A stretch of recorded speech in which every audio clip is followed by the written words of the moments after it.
គាត់ក្រុមភ្នំពេញច្រើននិយាយរួមទៅខ្ញុំអត់មានអីច្រើនទេគាត់ថាខ្ញុំសប្បាយរីករាយមែនទេដោយសារតែក្រុមខ្ញុំគាត់ធ្វើការបានល្អមែនទេនៅក្នុងរដូវកាលនេះឆ្នាំនេះខ្ញុំគិតថា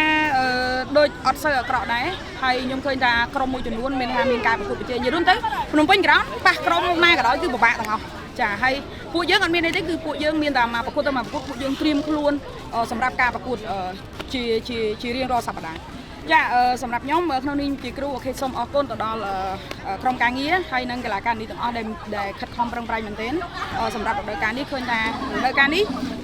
គេទាត់យើងចូលតិចមែនទែនឃើញថាពួកគាត់ទាំងការពារទាំងប្រយុទ្ធគាត់ធ្វើការបានល្អមែនទែនហើយជាពិសេសគឺពួកគាត់ទោះមានបញ្ហានៅក្នុងអំឡុងពេលប្រកួតឬក៏ក្នុងការវឹកហាត់អីផ្សេងៗប៉ុន្តែពួកគាត់នៅតែប្រកាន់គោលជំហរតែមួយសម្រាប់ឈ្នះពានរដូវកាលនេះទាំងអស់គ្នាហើយជាចុងក្រោយខ្ញុំសូមអរគុណដល់ថ្នាក់ដឹកនាំក្លឹបភ្នំពេញក្រោនដែលតែងតែយកចិត្តទុកដាក់ជាមួយក្រុមនារីរបស់យើងហើយបើសិនជាអត់មានពួកគាត់ទេពួកខ្ញុំក៏អត់ដឹងថាខំប្រឹង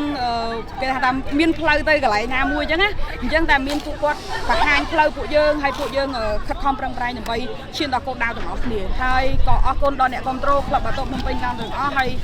អរគុណអ្នកគ្រប់គ្រងបាល់ទាត់នារីទាំងអស់គ្នាដូចគ្នាហើយពេលនេះខ្ញុំជូនទៅដល់អ្នកគ្រប់គ្រងហើយនិងថ្នាក់ដឹកនាំរបស់ក្លឹប